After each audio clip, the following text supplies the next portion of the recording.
Hi, I'm Debbie Roman, and welcome to In the Know at Cummins. Joining me today is Brad Uebinger, and he is the Director of Crisis Services here at Cummins, and we are going to talk about our crisis line. So welcome, Brad. Thank you. Okay, so everyone has a basic idea of what a crisis line is, so will you explain Cummins' crisis line? Yeah, a crisis line is actually to do crisis triage. It's not a telephone counseling service. So basically the purpose of a crisis line is to do a triage and figure out what the emergency is and how we can get that person hooked up with the appropriate resources. Oh, okay. So what is the procedure if somebody calls the crisis line?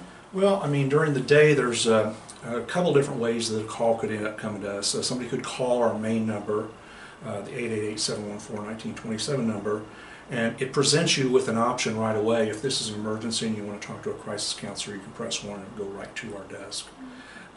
Sometimes our centralized access, the ladies in centralized access will be talking to somebody and they can tell that there's some kind of a crisis going on. Maybe somebody's calling for services, but they're very tearful or they just seem really upset, so they will usually ask them if they'd like to talk to somebody, and they'll transfer those calls over to us. Okay. So what kind of strategies are used to help a caller? Well, again, there are some basic therapy skills that we use, things like motivational interviewing and de-escalation techniques and things like that.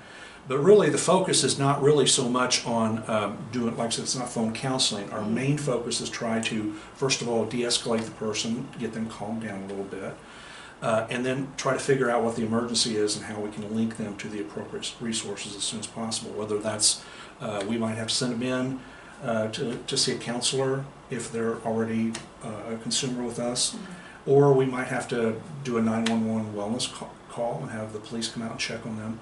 We might ask them to go to the emergency room or a psychiatric hospital for an evaluation.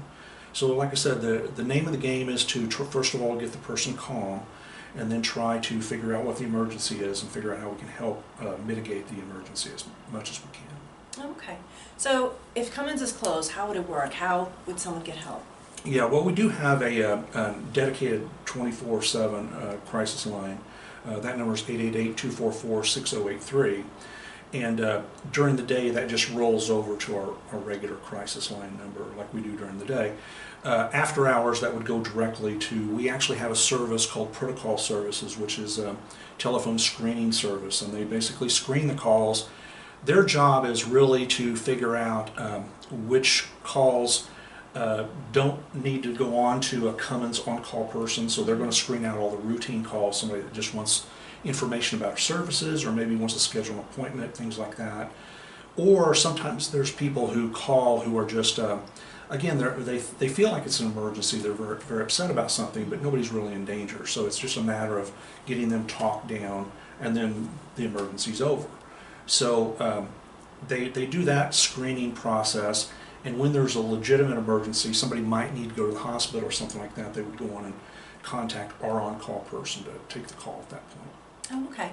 So can anyone access our crisis line, or is it just for people who are at services in Cummins? Yeah, well, I mean, the crisis line, of course, is designed to be a service for Cummins consumers. But, I mean, we publicly post the number. I mean, you can find it on our website. So, people who are not members of Cummins can and do call in.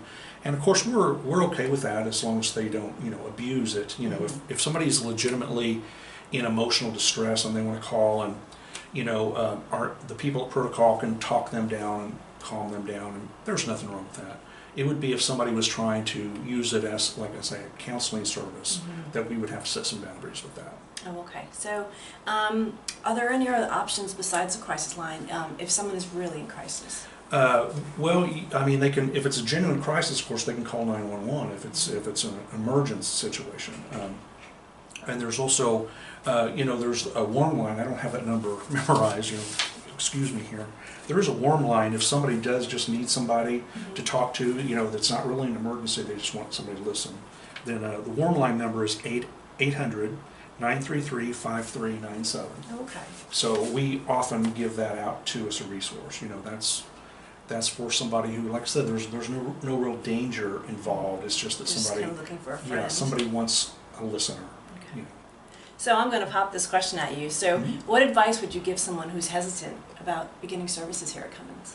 Well, first of all, most people, by the time they decide they want to go to a community mental health center, they've already had enough problems in their life that, people don't make that step lightly, I don't feel. So it's the first thing you can do to get yourself on the path of getting back on track with your life. So, I'm always going to encourage people to, if you think counseling can help, it probably can.